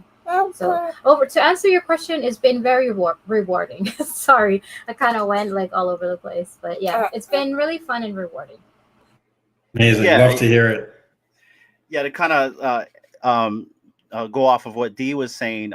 I think from the last time you've seen us, we had 2 shows, and now we got 5 shows, as well as we have a team now behind us as well. So we've kind of come up the ranks of being a people channel, and that was kind of the biggest goal. So having 200 live streams, and when I say there's 200 live streams, there's more than that, but we've been contracted by other creators to like, do some live streams for them. So there's even like a number that's not even a part of this, but to be at 200 live streams, it's kind of surreal, because when we started this, it was mainly for the people aspect. We never started this for money. Do we get paid at times? Yes, we do. And it's all because of you guys. It's the community. It's Bro, very big shout out rewarding. to your community. There's like over like $100 worth of just donations during the stream. Like, that's amazing. Like, you got. They're awesome, and that's the one thing that we love about this. And so the biggest goal of us being here at 200 live streams is that we wanted to be the community podcast. And when we look at the community, we don't look at it from the digital collecting side. That's where we came from. We look at from the entire facet of Web3, crypto, anybody that's in this tech or what they're doing in this space. We want to be that community podcast. So when Dee says like, yes, please come and reach out to us, we'll try to amplify you. That's our big core mission here. That's what we're trying to do so badly, is to try to make sure that people can do that. I think we lost Michael, but he's back right here in another place. Sorry. But anyways, oh, you're good, brother. You're good. But make a long story short, it's been surreal, and we're gunning for 2,000, Michael. I love it. I love to hear it. Sorry, my laptop died as I was like finishing the sentence, but I can't wait. Like I'm saying, like, how a year ago I was like, yeah, let's do a follow-up stream and then we'll see where we're at. Let's do a follow-up stream. We'll see where we're at. No, I love it. I love it. But Michael, one last thing. Do you have any other funny stories to tell us before we let you go? I know now you're off your phone, but like that dongle story is just so legendary that it actually made our recap of the year. So is there anything else that you got funny up your sleeves? I mean, something funny happened today. It's kind of crazy. So in the Bored Ape Yacht Club chat, there was obviously like a person that's like new to crypto, and they were asking a ton of questions and everything, and they're like they don't know much about crypto, but I was like trying to lead them in the right direction. I linked them to MetaMask Learn. I showed them a couple of like WalletGuard articles, and I told them, don't believe anybody that sends you a DM. As a matter of fact, turn your DMs off, because anyone that's contacting you claiming anything is a scammer, right? Yeah. And literally maybe 10 minutes later, he's like tagging the mods in the Bored Ape Yacht Club Discord, and he's like, why are you guys all friend requesting me and sending me DMs? And I'm like, bro, you literally didn't read or listen to anything I just said. Like, that's just like proof, right? Like it's insane. You could say it to their faces and it goes just right over their heads. But you got to live and learn. Sometimes you got to get wrecked in order to care. That's what it is. Yeah. That's the truth. You got to get your wallet drained the first time in order to actually care about securing your wallet. Thank you, Fro. And thank you, Michael, for the insights right there. Please, if you want, please hang. We're going to do some giveaways. We're kind of getting at the tail end of the program. Any more questions, please throw them in the chat. We're going to run our giveaways, and we're also going to give Richard his time. Richard, final words, anything you want to ask us before we let you guys go? Yeah, going off what Michael said, like, I feel like I don't like that saying, like, haha, it's kind of like price of admission for being in Web3, being wrecked. Like, if we want the masses to come, that doesn't work anymore. That's funny. That was for our OG era, but we're trying to be for the masses now, and I don't want to continue with that, right? Then, as far as your question, going back to like if I have a question for you guys, I do. Now that you have 200 down, more as you said, Hanano and Yes. D, do you have any new goals? I do. In fact, I can explain the new goal. Our new goal is to even become more diverse. So we used to do a Tuesday show where we talked a lot about digital comic books. And so since we now have a sister show run by our team that does a similar thing that day, we've sunsetted that show. And now we're doing a new one called Future Watch, where we're going to be diving into all things Web3, all types of projects from, metaverses to AI and everything in between. And then, maybe we can get you guys back on for some more security talk. But Future Watch is mainly for us to get out more into crypto Twitter and really see the projects that are out there. There's some projects that I want to cover, like Mercado Marketplace. We have some people from Futureverse, or at least some supporters of Futureverse that's coming on our pilot show on Tuesday, actually, and we're going to talk about all things Futureverse. So that's kind of what that show is going to be about, and it's going to be on Tuesdays now, and it's mainly to cover everything else going on in this space other than just dedicating it to digital collecting. And so that's our big goal, is to continue being diverse so we can get everywhere. If you're talking about crypto and you hear the Real Uncommon podcast, we're there. You talk about AI and you hear the Real Uncommon podcast, we're there. You talk about cybersecurity and you hear the Real Uncommon podcast, we're there too. We want to be everywhere so we can be an outlet for the people in all those spaces to have a platform to give out information like this to everybody else. I'm excited for that. So for like AI or AR, for example, does it have to be like NFT blockchain technology, or Can it be can be anything. That's the anything? beauty of it. It's Okay. anything that's coming up in the near future that will help us better ourselves. And if it deals with blockchain technology, we're going to talk about it. If it deals with Web 2.5, we're going to talk about it. If it's a blending of the two, we're going to talk about it. I like that. I like it a So, lot. yeah, nice. trying to be diverse, guys. And that's why I'm glad you guys are here. I think if we were just a one-stop shop, we wouldn't have people like you on here. So I really appreciate your guys' time. And it's been really awesome having you guys on. And I agree, Michael, we need to do this again. Maybe at an earlier interval than a year at a time, right? So Yeah. Yeah. I moved so quickly. It literally seems like yesterday that was a year ago. yeah, but that's okay. You know what I mean? It'll probably fly again, and then we'll be like, well, we're at our 380th episode right here, and you're back. So yeah, it was really cool though, because before we have people on, I kind of like go through their I do some homework just so we have like questions to ask and stuff. So I just remember when I was looking at your profile, Michael, I was like, damn, like a year ago he was WalletGuard, and now you're like with 2 other companies. I'm like, wow, this guy's been busy. And even you, Richard, getting your ambassadorship from Fairside. So that's it's really cool to see both of you also growing too in your personal and crypto life. So it's great to see that you guys are continuing forward and just growing. Thank you. Thank you for that. Thank you for that. Let's keep growing. Let's fucking Let's grow. keep growing. let's keep growing. Yes. And I got one more question for you. How does it feel, Michael? Because I remember when we first had you on, I remember the Hacker House. I remember your team. I remember you saying you guys used to stay up late nights and all that. How does it feel now? Because you look like you're in a very different place. How does it feel being from when we first talked to you till today right now? I'm not going to lie. Sometimes I think back to when we were all just like hustling in the same house and just like, just doing releases and seeing all the engagement on social networks and the growth of the actual product. That was like really fun. And sometimes I want to go back to it, but it's also cool to be able to, not have to live with, 5 to 7 people. But it was worth bathroom. it. Yeah. Well, it was like a huge house and everyone had their own rooms and bathrooms and everything. Oh, that's so like, which was cool, right? But I would say that like the ultimate scenario is if you think of a good idea and you have a few people that also align with you and have a real mindset and really want to get shit done, Because there's a lot of people in this space and in Web 2 and regular life that just talk and talk and talk, and they never really do anything. If you notice, they're at the same place they were 3 months ago, a year ago, 2 years ago. They just like to talk.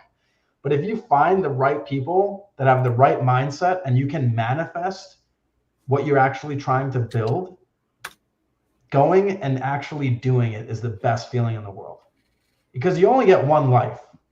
What are you going to do with your life, right? Like, what is the point of your life? Is it to live, to work, to pay bills? Or is it to make a change and really say to yourself, like, can I create something that's going to affect people's lives in 100 years from now? And I'm blessed to be able to say that, you know? I love that. I really love that. I love that sentiment. And like, I mean, and you have the passion for what you like to do, and you've just expressed that. And I feel the same way. And I have the same sentiment about what we're trying to do. And even though we're a people channel, I really feel like if you find something that makes you feel good and you get up and you do it because of the passion, and then that's all you really need. And so, yeah, I can really resonate with what you just said there. D, anything you want to add to that? Or is our son being our son? Yeah, let's keep growing together, guys. And we're here to provide a platform, like I said, to have more people like you guys come on and just provide information, resources. You know, we're just a community trying to expand and just help one another out. You know, because if we share what we know with other people, the more and better we can protect ourselves and just grow together equally. 1000%. Richard said he had a demo he wanted to show us before we let everybody go. Richard, go ahead. You can share your screen at any time, man. Richard's going to turn into doggy daddy right now. Let's see. Video file. Share screen. Let's see. Yeah. Let's see. Click on this trainer link here. Here, we're not hosting that link, by the way, everybody. Can you see this? So, yeah, let me add that real quick to the stage. There you go. Oh, shoot. What's that? Oh, wait. Hold on. Is it nope, showing? No personal information, right? Not yet. We can show it. Tell me when. Wait, hold on. Yeah, no worries. We're good. This. I think I just saw your social security. Yeah, number. Yeah. That's a no. You don't want that. Okay. I'm ready. All right. Here we go. You sure? Too late. We're good. Yeah, you go ahead. Okay. This hit me. So Fairside is live, right? This is my account. I just want you to, like, I don't know, this might not translate as well as it is. How can I say this? I was geeking out when I added my wallets to my coverage. For less than 2%, you can cover up to 10 wallets. Wow. So I started, and it's really easy. You just paste the address. But I want you guys to see this. I want this to give you guys a visual. I have 5 EVM wallets. My scroll. Here we go. Wallets, Bitcoin, Solana, even the Tezos wallet. So I don't know about you, but this kind of hit home for me once this went live and I was able to add my wallets and having it see it's like multi-chain, it's multiple wallets. It covers, again, crypto, NFTs, RWAs, all that. So I don't know. I just wanted to, like, again, please take your time, look into it. But again, multi-chain. So that's what I just wanted to, like, give a visual about it. Beautiful. To me, I was geeking out when I see my X-First wallet next to my Phantom and my my MetaMask wallets. I don't know. It's cool. Do I just hit stop sharing? Yeah. Is there a app ecosystem besides the web based that we're looking at right now? Do you guys have an app as well? Not that I'm aware of. Not yet. Okay. Yeah. Got you. But I don't know. To me, this is cool. You know, just seeing all my wallets, boom, covered. You know. No, that's awesome. That must be a good feeling. You know, It is. I was geeking out, Michael. Yeah.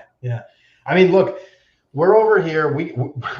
We got crypto insurance that protects our assets. We got crypto cards where we can use our crypto anywhere you can use fiat. We got our accounts and devices locked down. We're earning rewards and we're giving out amazing information. You can be in this group or you could be on the other side where you're just have no idea who's saying what. You're going to believe whoever. Like, come on, guys, wake up. This is it. This is what crypto's all about. It's amazing. I fucking love it.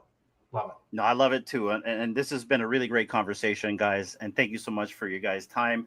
This has been the show, everyone. But before we go, we're going to run these giveaways really quick one more time, guys. And please stay if you guys want to hang. We don't want, by the way, D, let them know what they're getting as well. So while I'm doing that, guys, this will be the first place prize, second place prize, third place prize. And I think this is the coolest one right here. This is the fourth place prize right here, guys. We're giving away these 4 things to you guys. It's our 200th episode. We've had a stellar panel. We've had some really great information and some really good talk story session. I really appreciate everyone for tuning in. I'm going to give you one more minute to enter the giveaway. Right here. First place, second place, third, fourth. Put it in now. One more minute. Let's go. Go ahead. Can I give you some lore on that WalletGuard and NianCat NFT? Absolutely. So when we wanted to show people like, hey, that security exists, we teamed up with NianCat, and he created this beautiful NFT with like a collaboration between NianCat and WalletGuard. So this is actually coming from the creator of NianCat, this NFT. And what we were able to do was we created an amazing campaign where we covered everyone's mint and gas fees as WalletGuard, right? Like we sponsored it, just so people could realize we exist and that crypto security is here. And there was almost 90,000 minted individual, one of like 90,000 of these were minted. So this is something that's like a legendary on-chain asset from a legendary meme creator. So if I'm the one winning this, like that's amazing, like amazing. But yeah, check it out. This is something that we did, and it created a wave in the space. And I'm really excited for whoever gets this piece, as well as the other 3. You know, it's just awesome to see you guys doing a giveaway. Thank you. And we have a couple of these. We're only giving away one though, guys. Yeah. Only one. We need to keep one for ourselves. Yeah, it's a really cool. I really dig this NFT right there. So shout out to the lore. I really appreciate that, guys. And like I said, one more minute. One more time for the one more time. We have the Superman, we have the Shrek, we have the Spawn, and lastly, we have the WalletGuard NFT. Thank you so much to our fans and our audience for always tuning in. 200 live streams, baby. Let's go. We are going to 2,000. Watch us do that. Do not fade the podcast. Let's go. D, final words. Yeah, just once again, I just want to thank you guys, Michael, Richard, and Askar for coming up. And, you know, just really for the time. You know, you could be anywhere else, you know, just enjoying your weekend already, but you chose to be here just to, you know, share with the community, make sure we're aware. You know, we can't force anyone to do anything, but just to provide information, a place for them to go, you know, check out resources for themselves to better protect themselves, ourselves. It just means a lot. So, you know, thank you so much for doing that.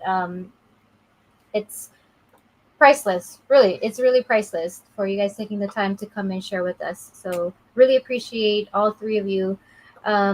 We want to also give a, you know, huge thank you to the audience that's been here, listening, watching. Appreciate also the super chats, the donations. We really appreciate that. It goes back into the channel to provide even more for the community.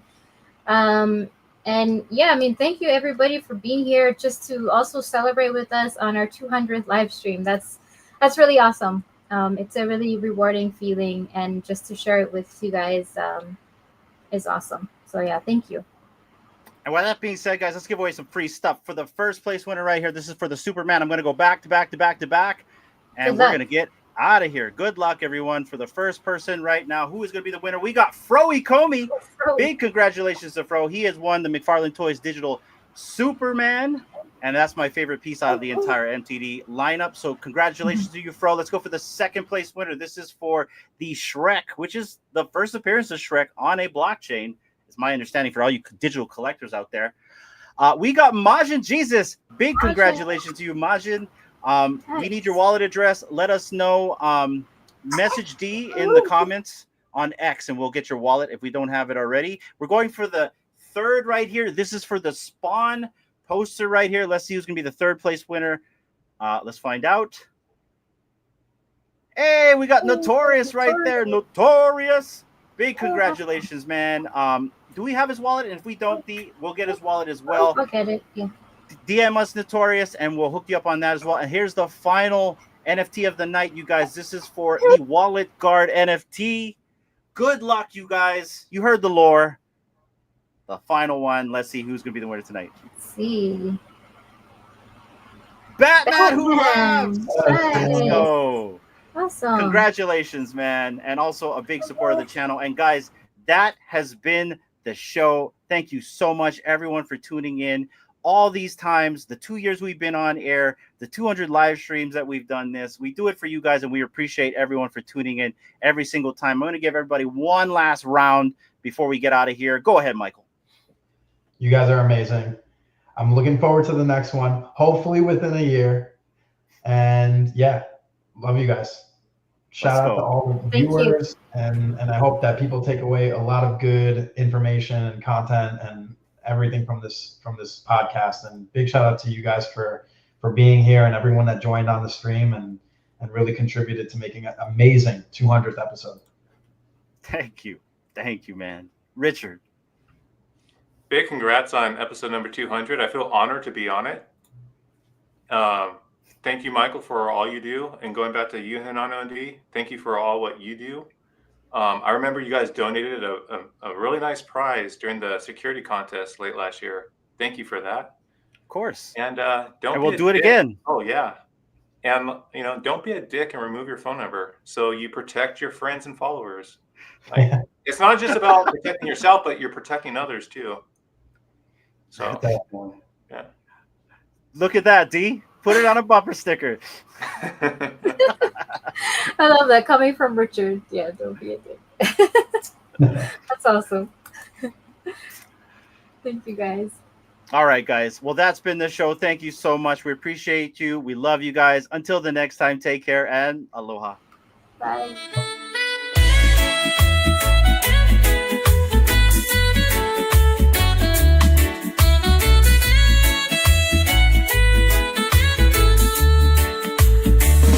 So tune in every week and join the ride with a real uncommon podcast. And we're here to provide